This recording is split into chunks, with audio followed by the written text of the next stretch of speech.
जय श्री कृष्णा, राधे राधे। ओम नमः शिवाय। हर हर महादेव। एक बार धर्म और लक्ष्मी जी में इस बात पर बहस होने लगी कि धर्म बोला मैं बड़ा हूँ, मेरे बिना सब कुछ बेकार है। लक्ष्मी माता बोली मेरे बिना सब बेकार है, न खाना न सुख शांति, कुछ भी नहीं। दोनों अपने अपने को बड़ा बता रहे थे, लेकिन जब कोई निर्णय नहीं निकला तो दोनों देवताओं के राजा इंद्र के पास गए। दोनों मिलकर देवराज इंद्र से बोले, आप हमारा फैसला कर दो। इंद्र ने कहा, बात क्या है? धर्म बोला, मैं बड़ा हूँ। माता लक्ष्मी बोली, मैं बड़ी हूँ। अब आप फैसला करो, कौन बड़ा है? इंद्र बहुत परेशान हुए। यदि माता लक्ष्मी को बड़ा बताता हूँ तो धर्म चला जाएगा, और यदि धर्म को बड़ा बताता हूँ तो लक्ष्मी जी रूठ जाएंगी। उन्होंने बहुत ही समझदारी से निर्णय लिया, क्योंकि वह किसी को भी नाराज करके अपना नुकसान नहीं करना चाहते थे। देवराज बोले, मैं सही गलत का निर्णय नहीं ले पा रहा। मैं आप लोगों को एक उपाय बताता हूँ। आप लोग पृथ्वी लोक चले जाएं, वहाँ राजा विक्रमादित्य के पास जाएं। वे आप लोगों का सही फैसला करेंगे। धर्म और माता लक्ष्मी पृथ्वी लोक में विक्रमादित्य के पास जा पहुँचे और कहा, आप हम लोगों का फैसला करें। धर्म बोला, हम दोनों में से कौन बड़ा है, मैं या लक्ष्मी जी? दोनों ने अपनी अपनी बात कही। माता लक्ष्मी बोली, मुझसे सब कुछ है, धन वैभव सुख समृद्धि। धर्म बोला, मुझसे सब कुछ होता है, क्योंकि मैं धर्म हूँ। विक्रमादित्य ने सोचा, फैसला बहुत कठिन है। यदि माता लक्ष्मी को बड़ा कहा तो धर्म चला जाएगा, और धर्म चला गया तो सब कुछ बेकार है। धर्म को बड़ा कहा तो लक्ष्मी जी रूठ जाएंगी। बहुत सोच समझकर उन्होंने फैसला लिया और कहा, धर्म बड़ा है। बस उसी समय से लक्ष्मी जी विक्रमादित्य के पास से चली गईं। विक्रमादित्य यह बात जानते थे। वे घर से चल दिए। उनके पास धीरे धीरे सब चला गया। वे अपने घोड़े पे बैठकर चल दिए। वे अपनी बहन के घर को चल दिए। जब वे थोड़ा घर के नजदीक पहुंचे, बहन को उनके सैनिकों ने सूचना दी, आपके भाई आ रहे हैं। बहन ने पूछा, कैसे आ रहे हैं? उनके सैनिकों ने कहा, वे अस्तबल में ठहराया जाए। उनको अस्तबल में ठहरा दिया गया। उनको खाने के लिए चौकर की रोटी भिजवाई गई। जब उन्होंने रोटी को देखा तो रोटी को प्रणाम कर उसे जमीन में गाड़ दिया और बोला, मैं वापस आकर आपको ले लूंगा। माता, आपको प्रणाम। और वे वहां से चल दिए। कुछ दिनों बाद वे अपने मित्र के घर पहुंचे। उसने उनका बहुत स्वागत सत्कार किया। जिस स्थान पर उनको खाना खिलाया गया, उस जगह पर मित्र की पत्नी का 9 लखा हार खूंटी पर टंगा था।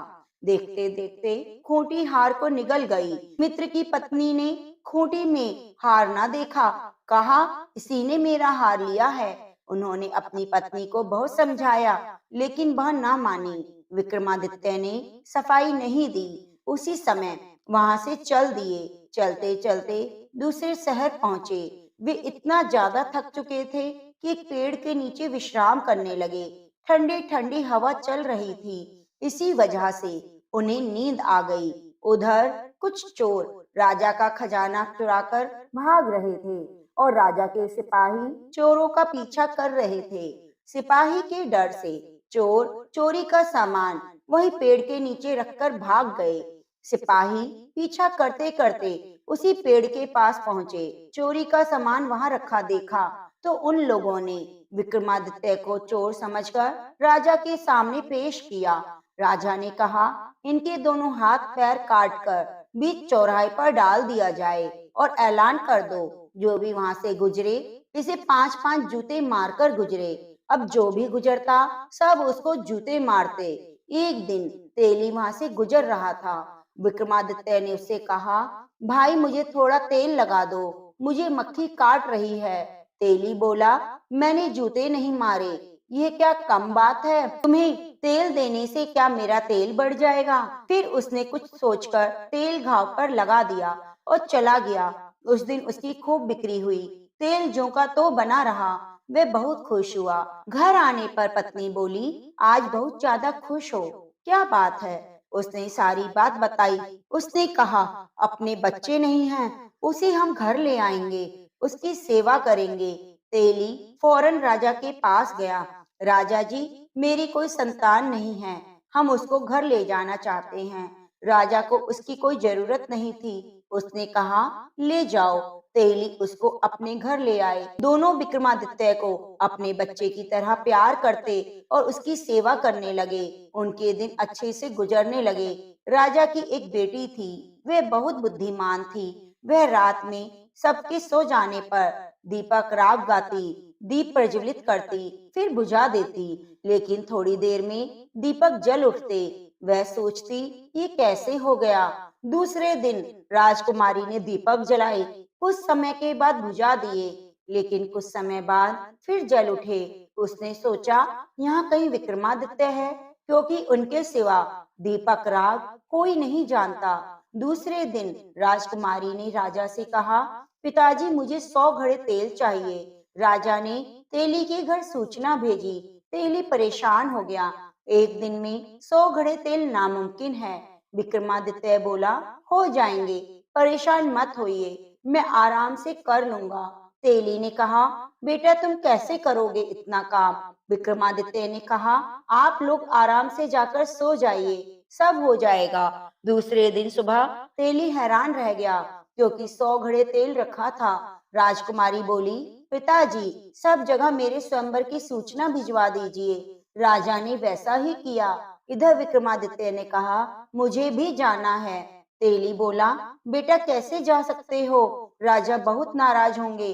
जब विक्रमादित्य नहीं माने, तब तेली ने तेल भिजवाने के बाद तैयार कर उसको वहां ले जाकर बिठा दिया। राजकुमारी माला लेकर सब जगह देखती घूमती रही। सब लोग बोले, राजकुमारी की तबीयत खराब है, उसको पानी पिलाया गया, फिर माला दी गई।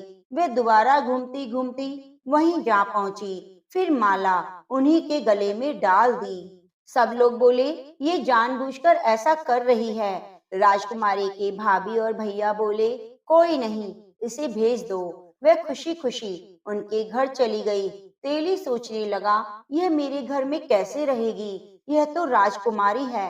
लेकिन वह उनके घर आराम से रहने लगी। एक दिन विक्रमादित्य ने कहा, अपने घर जाओ, उनसे कहना मेरे पति को हिरण का मांस खाना है। वे अपने पति को इनकार ना कर सकी। अपनी माँ के घर गई।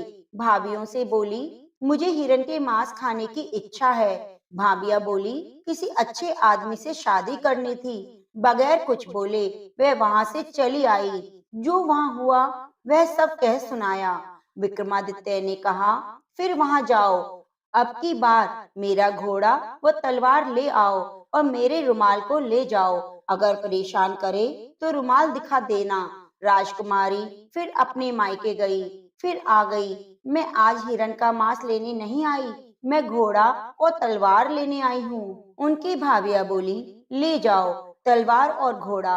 भाभियों ने सोचा, इतना खराब घोड़ा है, उससे हमें क्या फायदा। जब राजकुमारी घोड़ा और तलवार लेने पहुंची, तब उन्हें याद आया कि विक्रमादित्य ने कहा था, आते समय रुमाल दिया था। वह तुरंत गई, रुमाल दिखाया घोड़े को। वह शांत हो गया और वह घोड़ा और तलवार लेकर वापस लौट आई। दूसरे दिन सुबह विक्रमादित्य ने कहा, मुझे शिकार पर जाना है। घोड़े के पास पहुंचे, उस पर बैठने की कोशिश करने लगे। यह देख राजकुमारी की आंखों में आंसू आ गए। उसने मुंह दूसरी तरफ कर लिया। विक्रमादित्य ने राजकुमारी की आंखों के आंसू देख लिए, इसलिए घोड़ा दौड़ाते हुए वहां से निकल गए। वहां हिरण, शेर और अनेक जानवरों का शिकार उनकी पूंछ व कान काट लिए और वहीं छोड़ दिया। थोड़ी देर के बाद राजकुमार अपने सैनिकों सहित आए। वहां शेर, हिरण, अन्य जानवरों के शिकार के शव देखकर खुश हुए, शिकारी को धन्यवाद दिया। अब उनको बहुत प्यास लगी। पानी पीने के लिए जो ही वे गए, वहां उनको एक योगी दिखा। उसने पानी पीने के लिए शर्त रखी। इन लोगों ने शर्त पूछी, पीने का पानी जब पानी पाओगे, जब अपने कूलों के ऊपर गरम सिक्के से गुदवाना पड़ेगा। प्यास से बहुत ज्यादा व्याकुल थे, इसलिए उन्होंने उनकी बात मानने के सिवा कोई और चारा ना था, इसलिए कूलों को दगवाने के लिए तैयार हो गए। योगी जी से सिक्के से दगवाने के बाद पानी पिया, फिर घर को प्रस्थान किया। इधर विक्रमादित्य घर लौट आए। राजकुमारी से बोले, अपने घर जाओ, और उन्हें साथ में एक बोरा दे दिया और कहा, अपनी भाभीियों के सामने इसे खोल देना। राजकुमारी फिर अपने घर गई। भाभीियों ने ताना मारा, आज के दिन मांस की चाह तुमको यहाँ खींच लाई। उसने बोला, क्या भाइयों ने हिरण का शिकार किया है? उन्होंने कहा, हाँ। तो उसने पूछा, क्या आप दिखा सकते हो उन्होंने शिकार किया है या नहीं? भाइयों ने शिकार दिखाया। राजकुमारी बोली, इनके कान पूंछ कहाँ हैं? इन लोगों ने देखा कि जानवरों के पूंछ और कान तो हैं ही नहीं। राजकुमारी ने उस बोरे को उनके सामने पलट दिया जो राजा विक्रमादित्य ने उसे दिया था। उसके अंदर कान और पूंछ मिले। ये क्या शिकार इन्होंने नहीं किया? भाभिया बोली, हम कैसे माने कि ये विक्रमादित्य ने किया है? राजकुमारी ने कहा, इनसे पूछो पानी के बदले कौन सी शर्त पूरी की? भाभियों ने पूछा, आपने कौन सी शर्त पूरी की? तो उनके भाइयों ने बताया, हमें बहुत प्यास लगी तो हमें सिक्कों से कूलों को गुदवा लिया। राजकुमारी ने कहा, हाँ, वह योगी मेरे पति विक्रमादित्य थे। राजा विक्रमादित्य उन लोगों को बहुत गिलानी हुई। लोग राजकुमारी के साथ तेली के घर गए, माफी मांगने लगे। राजा विक्रमादित्य बोले, शर्मिंदा ना हो, आप लोगों का कोई कसूर नहीं। तेली को जब यह बात पता चली तो वह बोला, मुझे मालूम नहीं था। राजा विक्रमादित्य बोले, आप परेशान ना हो, मेरे धर्म पिता धर्म माता हो, आप लोगों को परेशान होने की जरूरत नहीं। आप मेरे धर्म के माता पिता हो।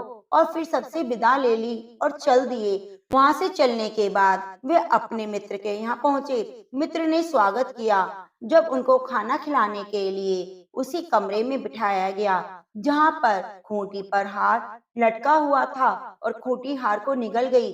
जो ही उन्होंने खाना खाना शुरू किया, वैसे ही खूंटी हार को वापिस करने लगी। खाना खत्म होते होते खूंटी से हार वापिस आ गया। रानी बहुत शर्मिंदा हुई और बार बार माफी मांगने लगी। माफी मत मांगो, यह मेरे कर्म थे, मुझसे लक्ष्मी जी रूठ गई थी, अब वे खुश हैं। उनसे विदा लेकर वे अपनी बहन के घर को चले।